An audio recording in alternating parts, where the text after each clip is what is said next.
અમરેલી જિલ્લાના જાફરાબાદમાં સાંજે બજરંગ સાગર નામની બોટમાં એક ખલાસીને પગમાં દોરડું વીંટાઈ જવાથી પગના હાડકાં ભાંગી જવાથી ખૂબ જ દુખાવો થતો હોય બોટ માલિકે બોટ એસોસિએશનના પ્રમુખ કનૈયાલાલ સોલંકીને જાણ કરતા તેમણે પીપાવાવ કોસ્ટગાર્ડને જાણ કરતા પીપાવાવથી કોસ્ટગાર્ડનું જહાજ 40 નોટિકલ માઇલ દૂર જઈને આ યુવાનને રેસ્ક્યુ કરીને પીપાવાવ પોરટ લાવવામાં આવ્યા હતા અને ત્યાંથી એમ્બ્યુલન્સ દ્વારા મહુવા હોસ્પિટલે ખસેડાયો, જેનું ઓપરેશન સફળતાપૂર્વક થયેલ છે। આ તમામ રેસ્ક્યુ માટે અમો માછીમાર સમાજ વતી કોસ્ટગાર્ડને ખૂબ ખૂબ આભાર વ્યક્ત કરીએ છીએ અને કનૈયાલાલ સોલંકી પ્રમુખ ખારવા સમાજ માછીમાર બોટ એસોસિએશન દ્વારા જણાવવામાં આવ્યું હતું।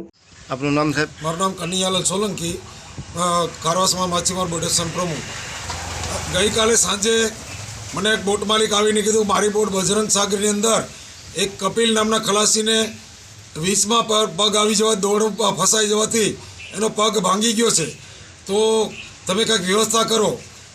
તો મેં કોસ્ટગાર્ડનો કોન્ટેક કર્યો, કોસ્ટગાર્ડના જવાનોને વાત કરીને કીધું કે ભાઈ આવું 40-45 નોટિકલ માઇલ દૂર છે, પરંતુ બોટ ત્યાંથી રવાના થઈ ગયેલ, તો 40 નોટિકલ માઇલ દૂર જઈને કોસ્ટગાર્ડે આ યુવાનનો રેસ્ક્યુ કરી એને પ્રાથમિક સારવાર આપી અને ત્યાર પછી પીપાવાવ પોર્ટ ઉપર લાવી અને એને એમ્બ્યુલન્સ દ્વારા એને મહુવા હોસ્પિટલે ખસેડવામાં આવ્યો, જેનું આજે સવારે સફળતાપૂર્વક ઓપરેશન થઈ ગયું અને એનો પગ બચાવી શક્યા।